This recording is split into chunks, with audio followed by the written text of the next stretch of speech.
La caravane de campagne continue dans la ville de Douala et ses environs avec le pasteur Martin Fateli, leader de l'église de Douala. C'est dans la localité de Bomono qu'a eu la 40e campagne de salut et de guérison tenue du jeudi 12 au dimanche 15 février 2026. C'est la cour de l'école publique de Bomonoga qui a servi de lieu pour la proclamation de l'évangile à la population de Bomono et ses environs. Les ministres de louange toujours présents ont servi la bonne nouvelle sous forme de chansons, préparant de ce fait les cœurs à recevoir le message de Dieu. Mais avant la prédication de la parole, des témoignages de conversion ont été donnés par des personnes qui jadis étaient perdues dans le péché et qui ont un jour expérimenté le salut de Dieu. Les différents intervenants ont davantage apprêté le terrain pour que la semence de Dieu soit posée sur des terrains bien labourés. Le pasteur Martin prend la parole un peu plus tard et conduit par le Saint-Esprit, il proclama l'évangile du Seigneur Jésus-Christ à la population de Bomono et ses environs. Cette campagne a été particulière en ce que l'homme de Dieu a mis un accent sur le fait que l'évangile est réel et peut effectivement être vécu. Une vérité inspirée de 2 Corinthiens chapitre 5 du verset 17 à 18.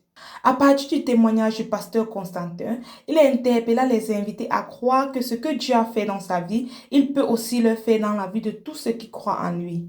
Davantage, il a rappelé que toute personne égarée dans le péché peut entrer dans le nombre de ceux qui sont sauvés, et cela non pas par ses propres efforts ou par ses œuvres, mais par la grâce de Dieu, car le salut n'est mérité par personne, mais il est accordé par grâce. Le dernier jour, l'évangéliste s'est appliqué à donner des conseils pratiques aux personnes qui ont reçu Jésus, afin qu'ils sachent comment continuer dans leur nouvelle vie, mais c'était sans oublier ceux qui ne se sont pas encore engagés dans la voie du salut, leur rappelant à partir de 1 Corinthiens chapitre 15 du verset 1 au verset 10 et avec une insistance accrue que Jésus est amour et qu'il les aime. La suite a été portée par les ministres assistants qui ont rendu au cours des 4 jours un puissant ministère de délivrance et de guérison. Cette campagne se termine avec une participation de 449 personnes, parmi lesquelles ont été comptés 31 convertis.